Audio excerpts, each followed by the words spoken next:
example, housing. Like I got a lot of friends and we want to start a family. You talk about the TFR rate being 1.2. But how are you going to start a family when you don't even have a house and you got to wait for a house?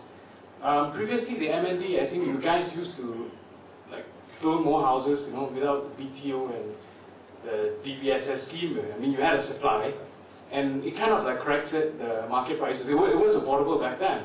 But now it's like, you know, you're playing this demand and supply game where you're pushing out houses, all right, based on the demand of the people. And the thing is, people are balloting. I think like 8 or 9 people, you know, are balloting for just one flat. Why don't you just build more, build a big supply? Because you obviously have a supply crunch, if I'm not wrong.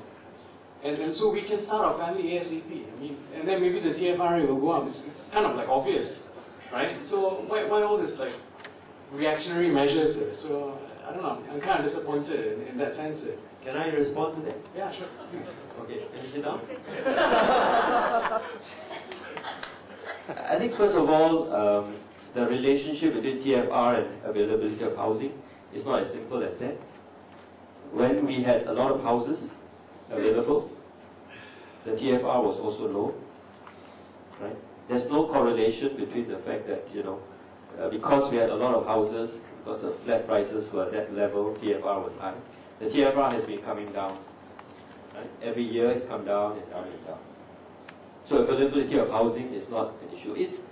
It helps if you have a house, but the fact that you don't have a house straight away doesn't mean that you cannot have babies, right? Many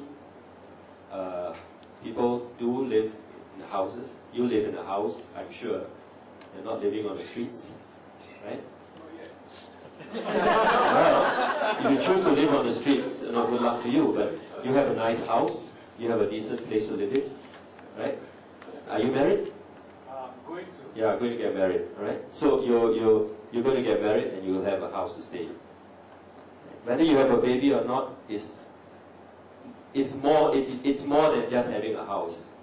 It is your career, it is your wife's choice, it's your choice. So it's not as simple as that. Right? So that's point number one. Point number two, you say, why don't we build more houses? Yes, we did. We built a lot of houses. We built houses so much so that nobody wanted them. I had 35,000 houses in 2000, the year 2000. We were literally begging people to buy them. And people would say, no, I don't want. 2002, 2003, I had houses available for young people. They didn't want. Even up to 2006, 2007, we had houses available. They didn't want. Right? So what accounted for that? Basically, it is not whether houses are available or not. It's whether people feel that prices are going to go down even further. There's no urgency. So when prices are low, people don't want to buy houses. Because people want to, they think that they can buy later. They can afford to wait. But when prices start going up, everybody wants to buy a house. Right? You are a financial analyst. You're in the banking sector. Do you know what the interest rates are now? Right? At that kind of interest rate, everybody thinks, I want to buy a house. Not only one house, I want to buy 2 houses. Because it's cheap. That's where the demand is coming in. So, I'm just pointing this out, the facts to you. I don't expect you to agree with me, but I just want to give you the facts, and then you go and think for yourself whether it is really a simple matter of, you know, oh, everybody will get a house and therefore the TFR will go up. If it were that simple, we would do it. Let me assure you. If you can say that, okay, TFR, you're going to have a baby, I'll give you a house, everybody in Singapore will get a house, and the birth rates will go up.